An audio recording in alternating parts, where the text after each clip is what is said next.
Do you like movies and games also? Listen, so much more they all know. Vice, Lotus and Friends, welcome to Corrective Consciousness. Alright, so we have the same three people as Tuesday. What? That never happens. Suspicious. Very suspicious. Something must be going on. Maybe there's something afoot. Well, like 12 inches? No metric. Okay, sorry. Metric feet. Oh. You have a meter of feet? Something wrong. You either degenerate or you have something wrong with you. I think it was originally the king's foot, right? Yeah, it was some stupid measurement that makes no fucking sense that we still use to this day. I mean, all measurements are arbitrary except for a light year, really, right? No, I mean, like, they are, but at least the metric system has rhyme and reason. Like, the imperial system is just like, take our word for everything we say.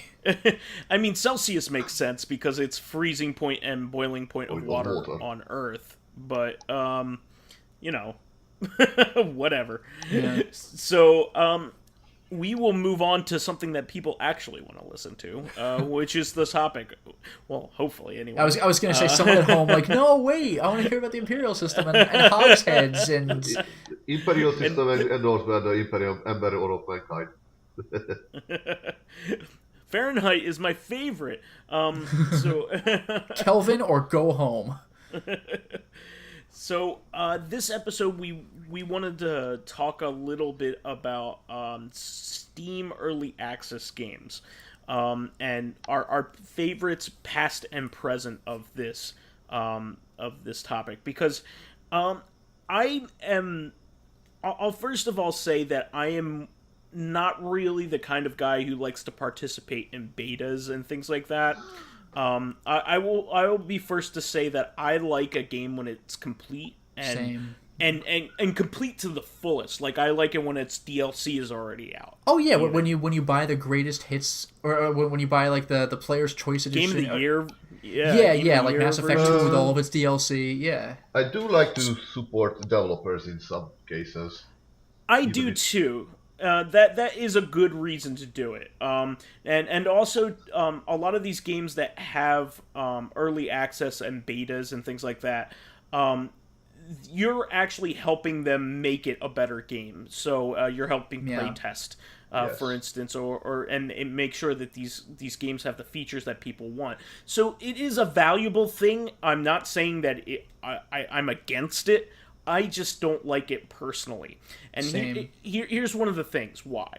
I like to play through a game usually only once. Because I don't have the time to do it. Unless it's one of my favorites, I'm not going to go back to it. And even if it is one of my favorites, I'll go back to it in years. I won't play it frequently. Now, there are a couple exceptions to that. Of course, there are arcade-style games where I could beat that within an hour. So I'll every once in a while I'll boot up, Turtles in Time, because that's one of my favorite games, Yeah. But I'm talking about like adventure-style games, with like Uncharted, which is like 20 hours. Yeah, I'm not gonna replay that unless I really feel an inkling to. And it's not because I didn't like that game. I absolutely loved it. I just don't want to go back to it. I have other games to play. There are other games that are waiting for me to play them. So anyway, if I'm participating in an early access thing, like maybe even like certain levels aren't done, or maybe certain features of the game aren't even in, or abilities or anything like that. Like, major sections of the game could be missing, and it would totally change the experience of the game to play it later. Now, some people like that kind of thing. They'll like being in the midst of work in progress, for instance, and be like, I like how this changed. That's what I was gonna say. Like, normally, like, I don't generally get involved in alphas and betas because, like you, I don't want to play a buggy game that's unfinished. But what I do find fascinating is if you're playing an early version that has stuff that was cut later. That's why, even though I don't get into early access stuff, I kind of have a fascination for like old demo discs of like I love that kind of stuff. Yeah, like Resident Evil 4, which had like a dedicated knife button, or like Ico, where you can release Yorda's hand while you're like holding her up as she's climbing. That's like a stupid thing to do, so they removed it. Shadow But of the Colossus, you could swing your sword for no apparent reason. Yeah, you can't fight with the. Yeah, you're never going to do any damage to a Colossus that way. But it's like, look at this weird animation you can't see anywhere else. So I'm interested in that, but like, usually the way betas work is the point is to find problems and tell the developers about them so they're removed. So like, that's a really cool thing to do, but it's not something that I'm interested in doing. So, therefore, I hardly ever get involved in these kinds of things unless it's something I particularly believe in, where I'll like buy a game, while it's in early access mode, to help it along so it could be finished. I'll do a monetary thing, but I typically won't play it until it's complete. So, for instance, the big one that I was thinking of when I was playing this, when I was planning this episode, was Black Mesa. It's probably one of the most famous games in development that's been in development, I think, 6 years now.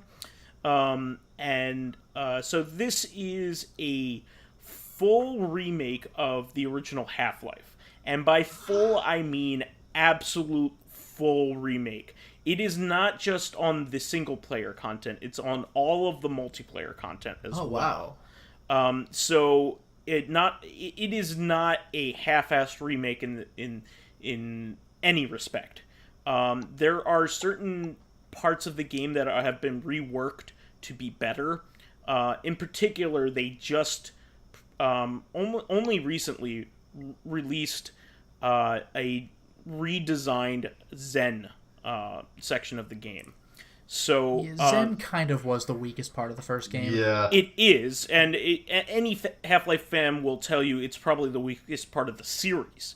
Now, yeah, because it was such a cool concept. Like, now you're on the alien world, but it's kind of like a flatland, and that's about it. A couple platforms to jump on. A bunch of floating macaroons.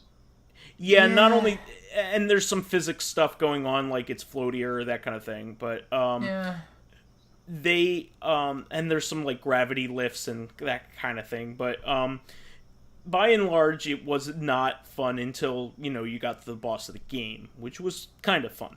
Now, they have completely redesigned Zen to be an experience that you would like.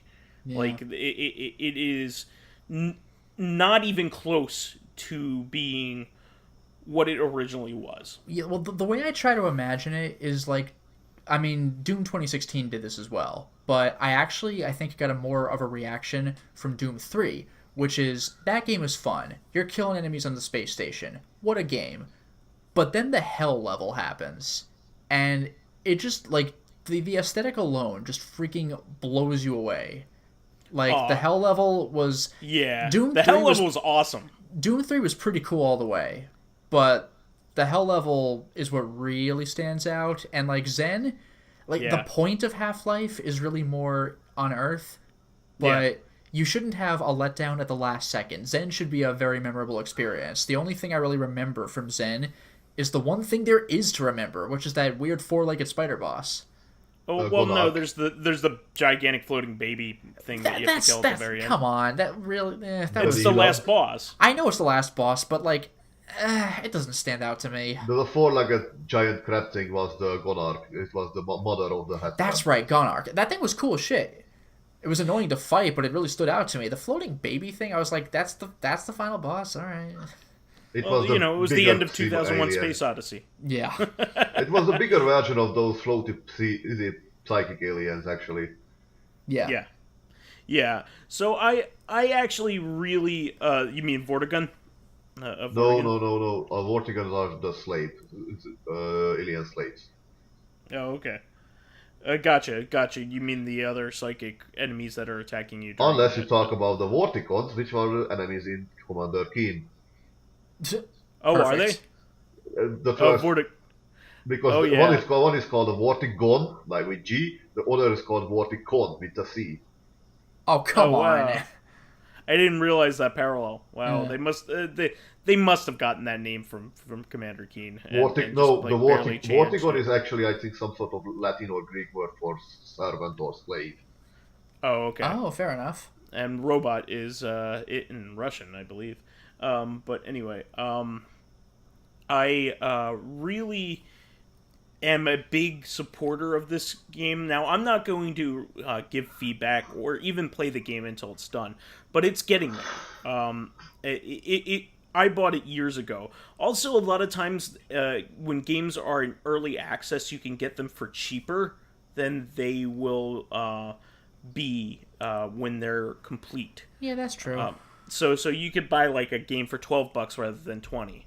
While it's still in development, as kind of your reward for helping out early.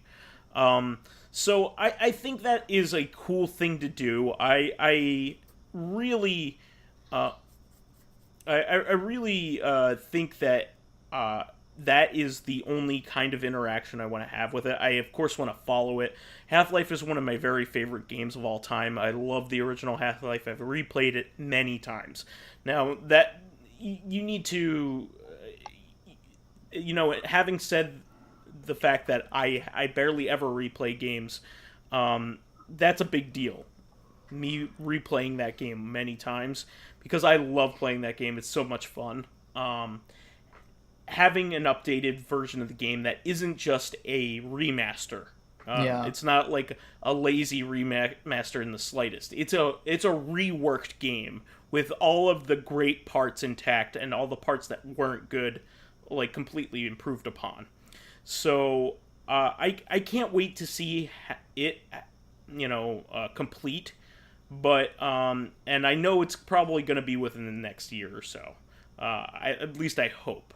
Now, I support this kind of thing. I don't care how long it takes these guys to make this game, because I know it's just people kind of doing it as their side job. It's not like these guys are doing it, as a complete job. They haven't been working on it for 6 years full time. And I also want it to be good. So whenever it's ready to be like complete is when I want to play it. So if you need to keep going and adding features and fixing things and getting it to where it needs to be before it's a complete project, then by all means, please do. That was kind of what happened with another Metroid 2 remake. They actually added a lot more content later on. In fact, they did a recent update of that recently, probably within the last 2 weeks or so. So I like this kind of work in progress kind of stuff. I like seeing it from afar. But by and large, I'm going to wait until it's complete after all of the announcements are done. Another one that I followed was Dead Cells.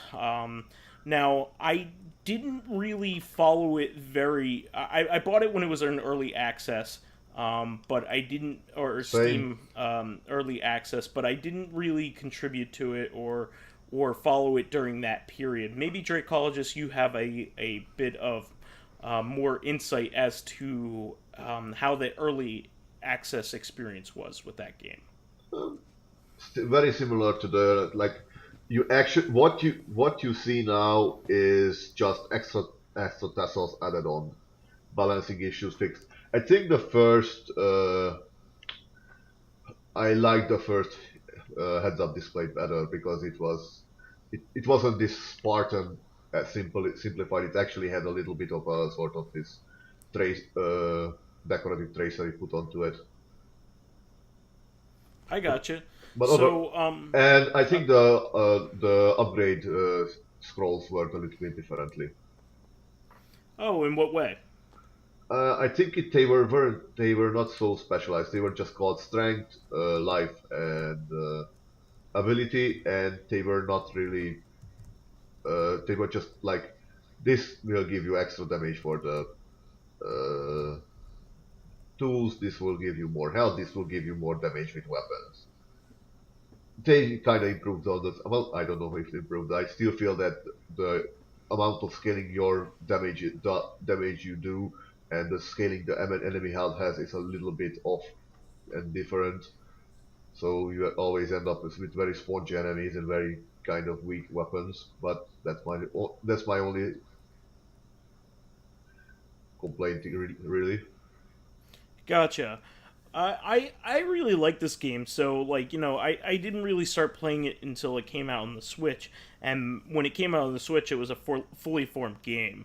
In fact, that game, I believe part of that early access time period is when they were prepping all the ports to be made, because all of those games, all of those complete versions of that game released on the same date, which is very impressive. Usually the Switch version comes out a little bit later than the Steam version, but they turned on the full version the same day as the Switch.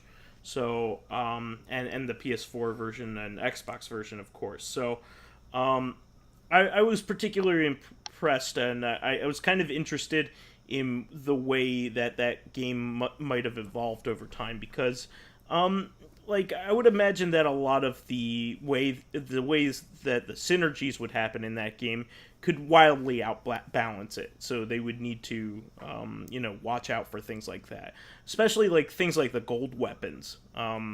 In particular, can really be something that like really amps you up in that game. So I feel like maybe they could have even been more powerful in the previous iterations of the game. You know what I mean? It was hard to tell. I think many people just boosted their damage output to the max in the first versions, so they just could hit hard and become basically this running glass cannon. Gotcha. Speaking of roguelite action games in early access, I think I told you about Modern Gunship, right? Yeah, that actually looked like a lot of fun. So that's a first-person shooter that looks like it's like a de-resed Doom, like almost, right? It's made from the same developer who made Tower of Guns, if you know that. Oh, okay. I heard that game was a lot of fun. It's basically randomly generated maps. I didn't found any more hardcore roguelite elements like completely resetting mission. Like you go from mission to mission. When you fail one, you can restart where you were last time.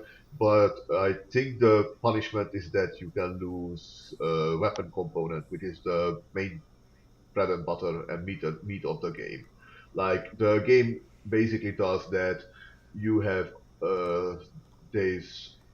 you have three type of parts. You have sort of this how would you call it? Like multi-slot stuff. Like you can basically put it into your main slot, and you can basically expand the amount of slots you can use, like a power plug, and you can put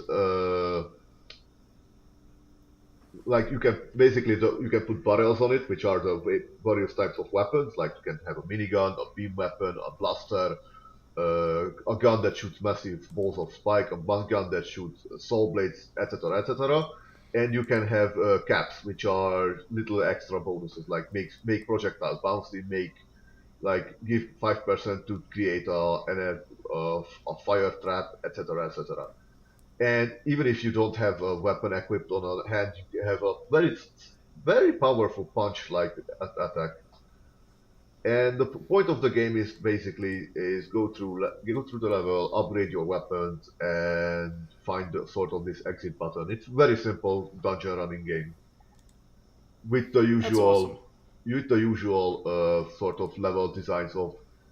You can go to the easy way, or you can go into a challenge room. It will always lead to the end anyway.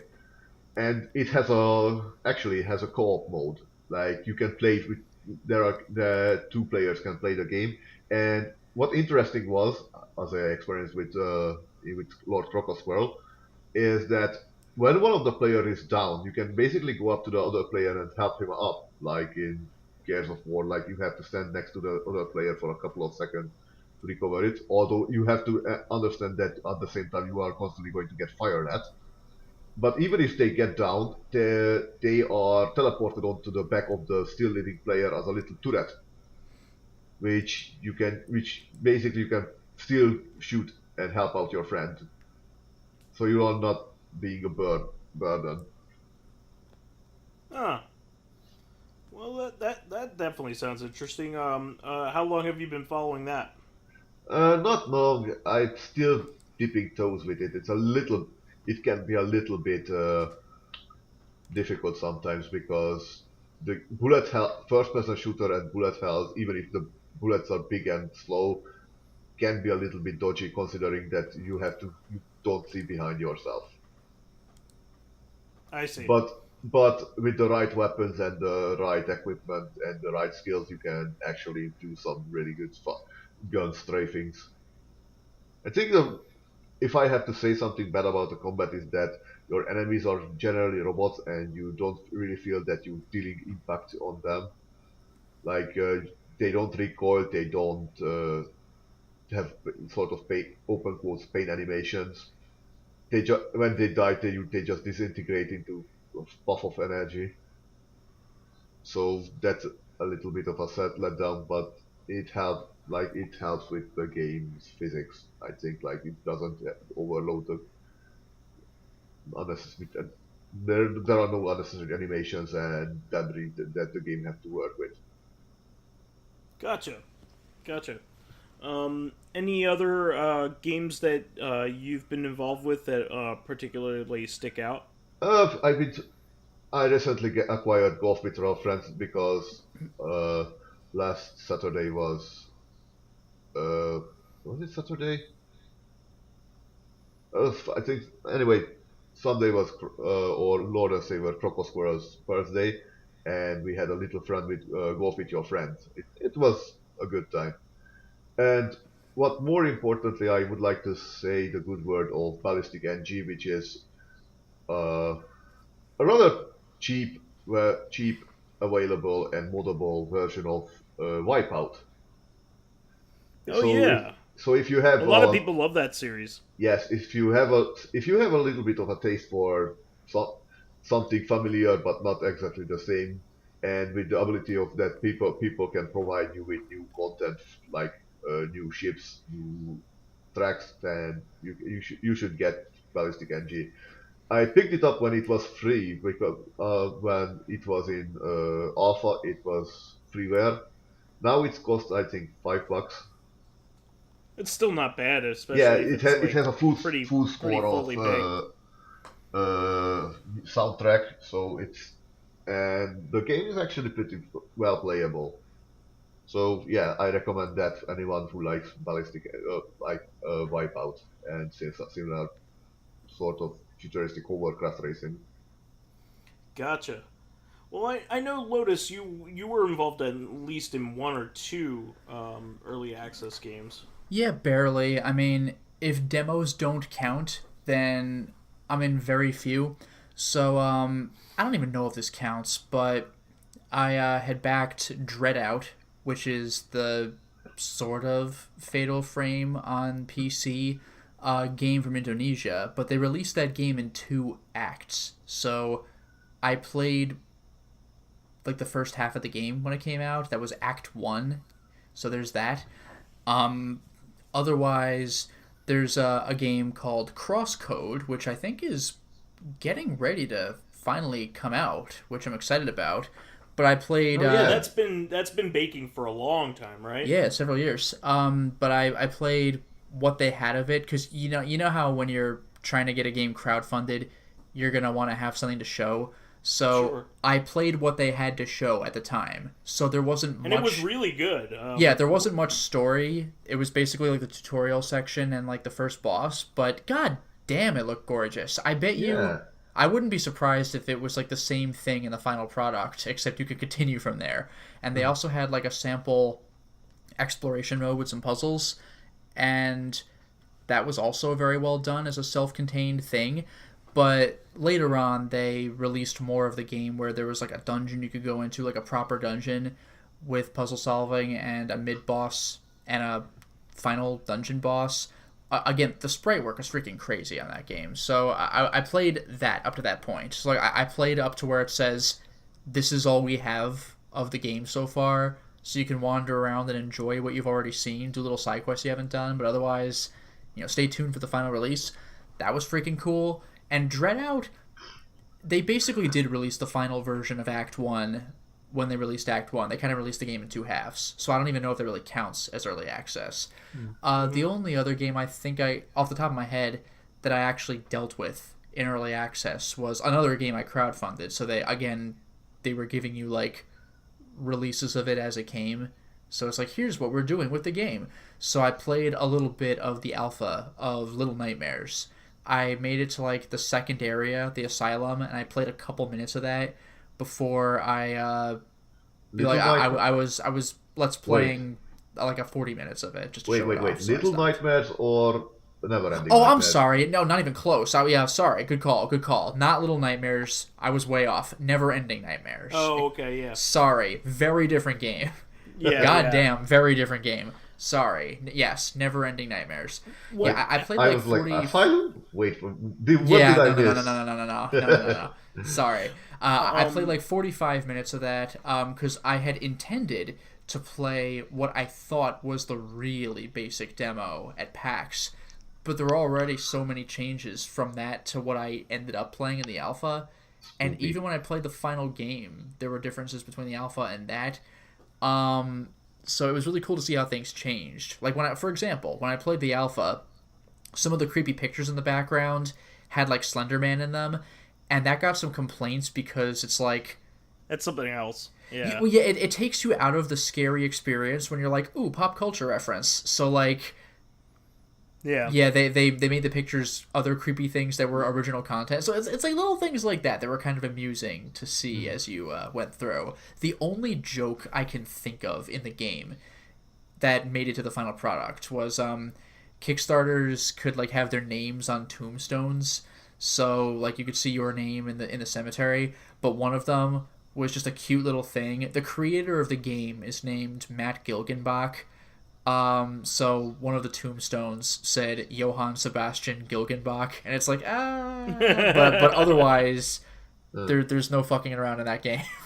I did know one that we're both participating in. There is the remake of System Shock 1 that we got the alpha of.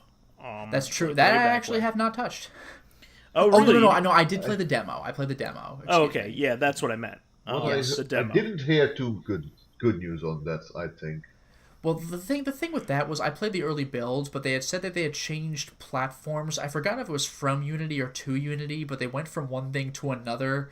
So I don't know how it looks now, but it might be different later. But basically, it was just super cool to see System Shock 1 in a modern presentation where you could actually play the damn game by moving around and looking around as you please.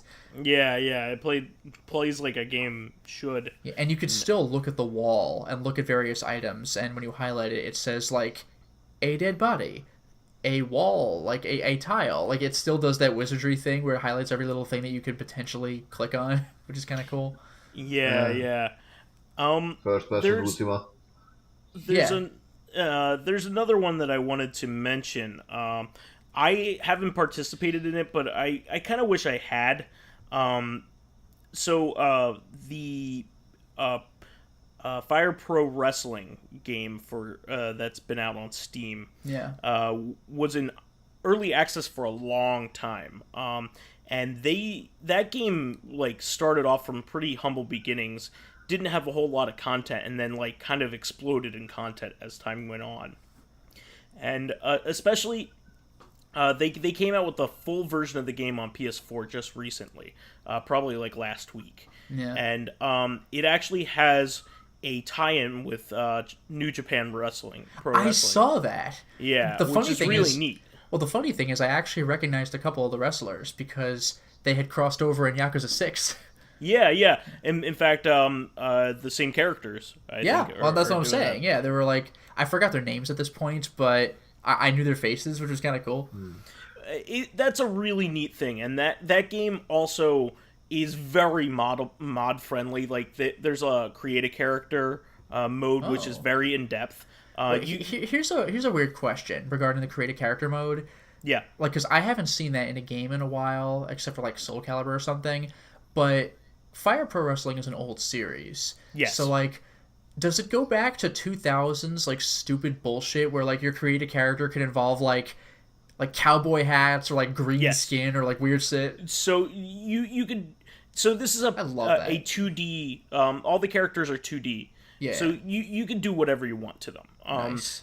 And one of the big things that they allow you to do is essentially they give you all of the pieces to make like real wrestlers that you wouldn't normally be able to have in the game. Okay. So I remember even a Mortal Kombat Armageddon did that. They gave you like the Sailor Moon hair and stuff. It's like, what? Yeah, you can do stuff like that, but they'll give you the tools you need to make an authentic Ultimate Warrior, let's say, or any other character from WWE. So like officially they're not in, but they're in. Yeah, they'll give you the tools you need to make them. I love stuff like that. It's kind of funny because they're. This might be showing our age a little bit, but there used to be the NCAA football games and basketball games for PS2 and Xbox and GameCube. Those games were really popular back in the day, and they don't make them anymore because of licensing issues and things like that. And the players are not technically supposed to be getting paid or have endorsements because they're college students, right? So what they would do is you would need to rename your character, like the characters, who they were supposed to be. Like number 18 was supposed to be a specific, player. Yeah. So if you changed his name to that, the announcers would actually say his name aloud. Whoa. Yeah, so, like, they were in it, but very slyly. Oh, I thought you were going to go the exact opposite way, like it would change the name or something, because it was making me think of, like, I don't remember, that there's a million of these now, but there was a particular Spider-Man game where if you went to the password section and you typed in swear words, it would just auto-change them to cutesy things like ice cream and things like that. Yeah. No, I know what you're talking about, but yeah, it was one of those like ways of getting around rights issues. There were certain basketball games that didn't have Michael Jordan but had like player 18 or whatever the hell is. Okay. Something similar to that. But anyway, Fire Pro Wrestling gets away with it. And so what you can do is you can actually, there are multiple like fan packs of these of famous wrestlers that you can download and make them part of your game, like, so you don't have to do it yourself. Mm-hmm. So that's pretty cool too. So I thought that was really neat. And that series has long been a fan favorite, especially in the wrestling community, as one of the best wrestling games because it's very technical. It obviously doesn't have the graphics of the WWE games that are made by Ukes or the 2K series exactly, but yeah, if you saw the screenshots out of context, you'd think it was a 16-bit game. You would not immediately go, oh, PS4, like no way. But it's about the gameplay, right? Mm-hmm. It's about how it plays and the freedom that it allows you to do and what you can do in the game. You can have all kinds of different matches. You can have like cage matches. It is so expandable. Like any wrestling fan and anybody who has any appreciation for wrestling is going to love this game. By the way, actually, serious question. Because like I know that Suda51 got his start in Fire Pro Wrestling. Yes. Does he still have his involvement in this? No. So okay. these games are made by the successor to Human Entertainment, I believe. Oh, to Human. Wow. Yeah. Okay. The Let me Clock see. Tower people? Fire Pro Wrestling. Because my next question was going to be, is Masked Smith somehow in here? But no. No. You know what? I think it's called Fire Pro Wrestling World, and it is made by Spike Chunsoft. So they and Zex Corporation. So Spike Chunsoft is the people who make Danganronpa, and the 999 games, and also Dragon Quest. Yeah, I mean, those were different people, but at least that's the company responsible for releasing them, I guess. Yeah, I mean, the different developers, but the director aren't people that I recognize. So, but it's cool that they're still making these. You know, they don't have any of the scenarios from the previous games, like in that Suda51 had done. He did a couple of the Famicom, Super Famicom, and Saturn games. He had one particular one where in the story mode the main character commits suicide at the end. Oh yeah, I heard of that one. Which is like one of the most shocking moments in any wrestling video game ever. Well, that's the thing. Like it's pretty unexpected in general, but like in a wrestling game, you would never expect that. Yeah. Like that's such a Suda51 thing to do. Like most of his games somehow involve screwing with the player. Like. Not necessarily in terms of subverting expectations, but just like he always trolls you a little bit. Yeah. So lovely. I am not a big wrestling fan, but I love the distillation of it. I love hearing about the good moments. And I that's why I like having Old Man Stompy on here to like do that, because he distills this kind of stuff. For us, and I'm like a casual fan at best. I don't like all of the bullshit and all the time that it wastes. There's lots of time wasted. Well, that's the thing. Yeah, I've seen people like live tweet as they're watching wrestling, and they're like, they're still not fucking wrestling, and it's been like 20 minutes, and it's like, oh god. But the good moments are very high. You know, like the highs are high and the lows are low. So I like this kind of stuff, and I like the idea of it. And there was there's been a couple wrestling games that I've liked over the years. I really liked Ultimate Muscle for the GameCube. I love that game, and I like the Create a Character in particular. Was a lot of fun, and a lot of people love the N64 era, NWO games. I never owned those, but I had a friend who did. And even though I'm not into wrestling, I actually did like playing what little of that I played. And I remember, even though it probably doesn't look very good anymore, just the idea that you could throw someone out of the ring and take them into like the back rooms, like the locker stuff. I thought that was crazy back then. And one more thing that I have to mention is that this series, though it is a lot of steps removed, is actually kind of a successor to the original Pro Wrestling on the NES. Wow. Dude, can you still play as Amazon? The director of that game went on to make Fire Pro Wrestling, the original Fire Pro Wrestling for the PC Engine. So he went from Pro Wrestling to Fire Pro Wrestling. Basically, yeah. There were a couple games in between, but he's on fire. Yeah, boom shakalaka. But these it's had a legacy, and it's really cool to watch the games evolved over time. Sure. Fire Pro Wrestling is unique in its perspective, because it shows the stage in kind of like a diamond rather than a square. It shows it on an isometric perspective. Oh yeah, that's right. Yeah. The ring, rather, I should say. The ring. So it's iconic, and it has its own draws, but there hasn't been a game in the series for a very long time, since the 360 had a bad version, but the one before that was on PS2. Do you think they'll ever do like a Fire Pro baseball where the baseball diamond becomes a square? Yeah, I don't know. Isn't that more like a cone? Yeah, actually, it kind of is. Well, anyway, I did want to move on here to our other segments. I unfortunately did not weigh myself today, so I kind of have to cheat here on the weigh in. But what I'll do here is I'll weigh in next week.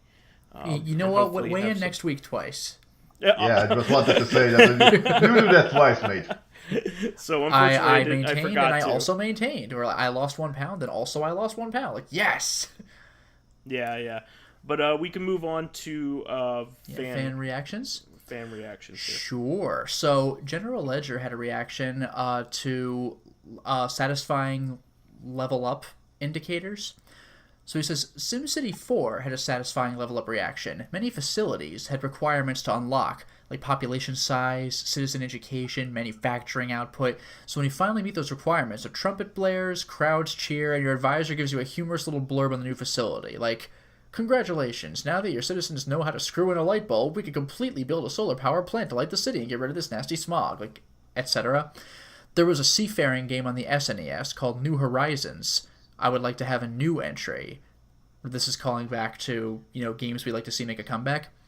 The game had different gameplay and endgame goals depending on which character you chose, like build a world map with a cartographer, build a global trade empire with the merchants, defeat the armada as the pirate. So that's interesting by itself. Solidus Scully had a massive post, so I'm gonna boil this one down, because Solidus Scully gave a lot of games they like to see make a comeback, but there were like detailed explanations for each, and I actually don't have time to read all of that, but I will go through the games themselves. So Fear, it would be interesting to see like FE4R, because they did that cutesy F3 AR, FE4. Destroy All Humans 4 would be interesting. This one threw me. Freelancer 2, if they ever made that. That was related to the Wing Commander games. Is that? I think so. That's Privateer. I don't know about wasn't it related to Ivor? I don't know. That... Vector Man, that's a good call. I heard Vector Man 2 didn't really get the popularity that 1 did, but it would be cool to see it make a comeback. There was a PS2 game in the works. Oh. Virtua Fighter 6? Yeah, you're not kidding. I would love to see that. Not Devil May Cry, because that's got a 5, but DMC Devil May Cry 2. Like, following that one. That would be interesting. Freelancer is the sequel to Starlancer. Okay. But yeah, like a DMC Devil May Cry 2. Because, like, a lot of people complained about Dante's character design, but that game was fucking gorgeous. I love that game. I don't care what anybody says. I thought that game was cool. It was alright. And again, we have Doom Eternal coming out. So we're not talking Doom, but like a Doom 3-2, kind of. That'd be interesting. Even more darkness. I love Doom 3, actually. Yeah. So, Living Corpse X says, here's the whole post. Eternal Darkness and Silent Hill. Nuff said. I mean, yep. We almost had a semi-sequel to Eternal Darkness, but that campaign was a fucking comedy of errors. That was the most, like, red flags I've ever seen in a campaign. Like, no thanks. It was awful. Yeah. And Silent Hill, I mean, if they make a freaking good one, because everybody complains about every game after Silent Hill, like, 3. I mean, I like a bunch of the games that came out, but I still like the older games. Yeah. You liked Book of Memories. What? You looked at Book of Memories. Book of Memories is the best one in the series, no doubt. Who is this guy? Dracologist, I guess. Yes, we did that joke before. Yeah, we sure did. That's why it's even funnier. It's twice as funny now because I'm making it twice. The audience loves it. I promise you. It's twice as nice. Yeah, but yeah. So you're saying leveling up in Shadow Warrior 2, like you basically blast enemies away and like you do this double fist, like yes, move. Yeah, I forgot about games that do that. When you send a little shockwave when you level up, like that is really satisfying. Like if I could just get one Also, more experience point so I can breathe a little bit. yes, and there was a game called Nox, which was like a sort of RPG similar to Diablo, which Yeah. like when you leveled up, you like basically get this gold light shine upon you, and the game stopped, and like ta-da, you leveled up. Nice. This was nice. And then yeah, you had also said for games to come back, Shogo and Kiss Psycho Circus. Yes. I don't think Also, we're getting another His Kiss Psycho game. Circus. There is. I will fucking stream that game when I have the ability to. Also, I do want to say, I think I told Lotus that Undying should make a comeback at some point. That is true. Yeah, Clive Barker's Undying. That game like didn't quite tease a sequel, but like it definitely left room for one. That would be cool to see. Undying was a great game. Yeah, Jericho. Was that a No. sequel? Not No. really. Okay. Because I God, know no. that's another Clive Barker game, but like, but Clive Barker, Undying Clive was just Barker, Jericho quality, by man. Clive Barker. Undying was great. Jammed. Won't budge. So as for a fan question, the Cadet Jaina asks, I've noticed Fakafan's webcomic link, because we linked that back when he mentioned it, that Cadrilla. So do you guys read webcomics yourself? I'm sorry I messed this one up, but it says bonus points if Fakafan is on the podcast, so I could ask them that later. But we could ask Fakafan how he came up for the idea with his webcomic, how he's come up with the jokes. So, I'll be first to say that I kind of was a bandwagoner back in the day. I kind of went along with what the popular ones were at the time. So I read like a lot of Penny Arcade and VG Cats back in the day. But I went back even earlier, and I was read 8-Bit Theater back in the day. That was pretty good. Yeah. And I also liked actually my favorite is one by one of my friends named Pitchfork Online. He wrote 8 Easy Bits, which was a pretty funny webcomic starring sprites from Maniac Mansion primarily, and that was a lot of fun. I enjoyed that one quite a bit, and Fakafans is actually the only one that I currently read. So I've fallen off the bandwagon with those because you kind of have to go to a whole bunch of websites, and it's a little bit more difficult than it used to be, and a lot of the big ones have fallen off. And also the Penny Arcade guys have kind of gotten jerky in recent years, so I kind of don't support them anymore. Yeah, well, wasn't that one of like the big ironic jokes? Is that the Penny Arcade people aren't allowed at PAX? Are they not allowed at PAX? I don't know. I don't remember if they weren't allowed, but don't they like not go there anymore or something like that? I believe it because they basically have their fan base turned on them. That's for what it the was? most part. I mean, they're still making their comic, and I'm sure they're financially involved with PAX, but they really had some issues with some of the stuff that they said. Okay. I'm not going to get into it because I don't want to get into a big debate about it, but they shouldn't have done that because they cannibalized their audience. Okay. Either way, so it's really a shame. And VG Cats like never updated. That was a big thing. So I fell off on that. A lot of times in Penny Arcade, I didn't even know what was going on anymore. I also used to read Dr. McNinja. I don't know if you remember that. But I never read it, but I know well. that that's super old school. It was awesome. I really enjoyed it when it was running. It was really funny back in the day. I don't know whether it's upheld the test of time, but a lot of people like that. I know some friends that read Quants or Dinosaur Comics or whatever you want to call it. And then there was also Achewood. A lot of people like that one, but I didn't really read them. I like SKCD when people pointed out to me. Sometimes it's a little even over my head. With its science stuff, but I generally like those. I don't follow too many regular ones. There's also the Oatmeal. That one I occasionally really like. Cyanide and Happiness is actually one that I really love. That one I still read. And probably my favorite of all time that I can think of right now is the Perry Bible Fellowship, which ended, but was fantastic. Yeah, that was like that was some funny stuff. I mean, the stuff I had read, I've been very on and off lately. But I was very much into Cyanide and Happiness back in the day. Cyanide, I love that. Yeah, that's some consistently funny stuff. And also SMBC, or Saturday Morning Breakfast Cereal. Those range from funny to serious, but they usually have, like, it just kind of amuses me because, like, the guy who writes SMBC is like, I think he was like a math major in college. He's taken some seriously advanced math courses, so he'll have like a bunch of math and sometimes like esoteric like science jokes in there, and sometimes the joke is that you probably don't get the joke. Like, sometimes he has little stingers at the end of his comics that say, like, shout out to, like, the 5 people who actually understand this. It's kind of... Dennis Miller used to be like that. He used to make esoteric references to things like Beastmaster when nobody knew what the fuck Beastmaster was. Yeah, I remember actually, you know, like, I don't remember his last name, but Tosh, the stand-up comedian, you know, he's on, like, the Tosh.0 show. Daniel Tosh, yeah. There we go, Daniel Tosh. I remember one of his earlier acts, that was kind of the running gag, was he was, like, trying to, like...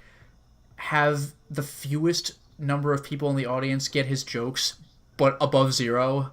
So, like, he would take a joke and, like, follow a thread, like a tangential thread to another thing and another thing, and it's actually kind of easy to lose track of how he got from here to there. So, like, there's one guy in the audience laughing, and he's like, yes, I did it. Like, it's pretty entertaining just for that.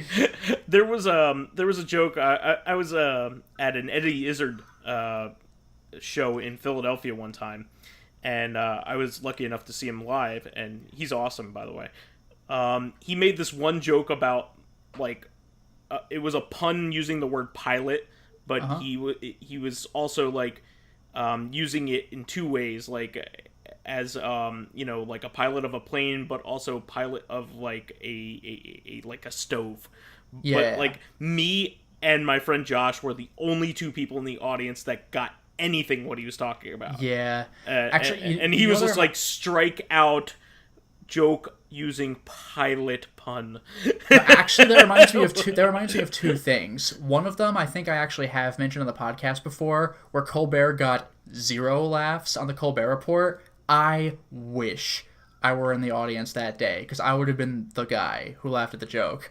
But it was something like, I forgot the premise. It was like asking someone of a particular culture to do something that they would never do because of that culture. And he said, like, that would be like asking Osama bin Laden to help find the Afikoman. And, like, that got a chuckle out of me, but the audience was fucking dead. And he was just like, ask your Jewish friends. And, like, I love that. But the other one that really got me, I've almost never watched Saturday Night Live. I've only seen a couple of clips. But one I actually remember watching was a David Spade segment. This fucking slayed me because his recovery was, like, funnier than his actual intended joke. But he was saying, like, what's in and what's out. And one of the things was he was like, in, palindromes, out, radar, and, like, crickets. And then he followed it up with, like, out, overestimating your audience's vocabulary. I was fucking dying. It was amazing. Conan O'Brien is particularly good at that. In fact, I would say a lot of his shtick is self-deprecating on, like, his actual jokes. Oh, sure. So it's not even just his material, which is usually pretty clever, but it's his delivery is always like, why'd you laugh at that? Or, you know, like...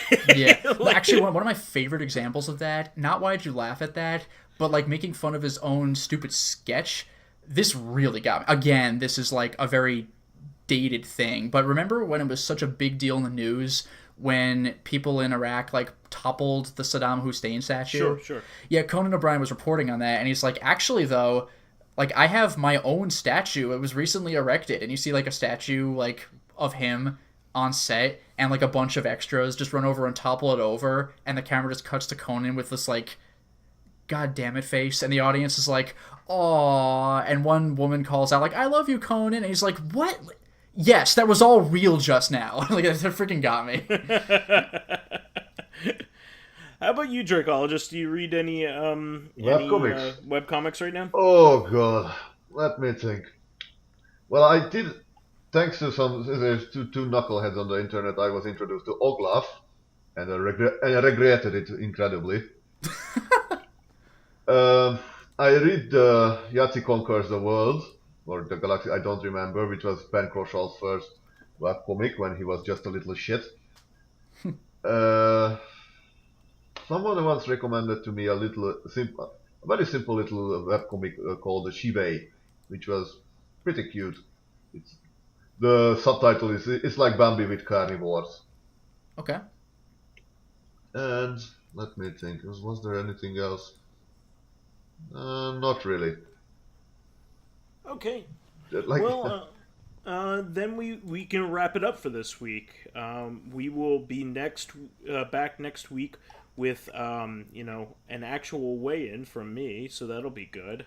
Twice. And I swear I'm not cheating, guys. Oh no, guys. Where are you going? Come back. Our 69 subscribers are leaving in droves. They are only here for the weigh-in, Vice. They're only here for the weigh-in. Not to mention, I didn't do it for a while. Yeah, that's a good point. Damn it, Feist, what have you done? It's all coming undone.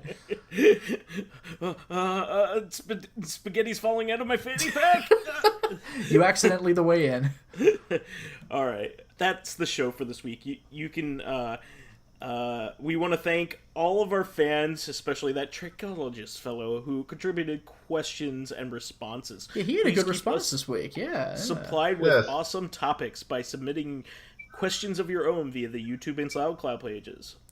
While there, please give us thumbs ups, likes, and 5-star ratings on iTunes. It helps promote and spread awareness of the show, and any bit of encouragement helps keep the show going. You can also catch us on Tuesdays on our sister podcast, Corrective Consciousness, the in-depth look at this week in our lives. Finally, you can friend me as vysethebold on Steam, PSN, Xbox Live, Twitter, Battle.net, and Switch. And you can follow me on my YouTube channel, Lotus Prince. And you can hit me up on Twitter at Lotus Prince. And finally, if you are interested in seeing my videos early, getting in on exclusive live streams, selecting upcoming games for me to Let's Play, or even getting in a Discord chat with me and other patrons, then perhaps consider swinging by my Patreon account, which can be found at patreon.com/LotusPrince. And you can find me on Discord, Skype, Steam, and the Discord channel Lair of the Dracosphere. Also, in case if anyone wonders, yes, I will once going to make a question and answer it myself. Where can you find me? Why, in the Lair of the Croco Squirrel, of course. All right, everybody. We will catch everybody on Tuesday for another episode of Recon. Until next time, everyone. Evenings.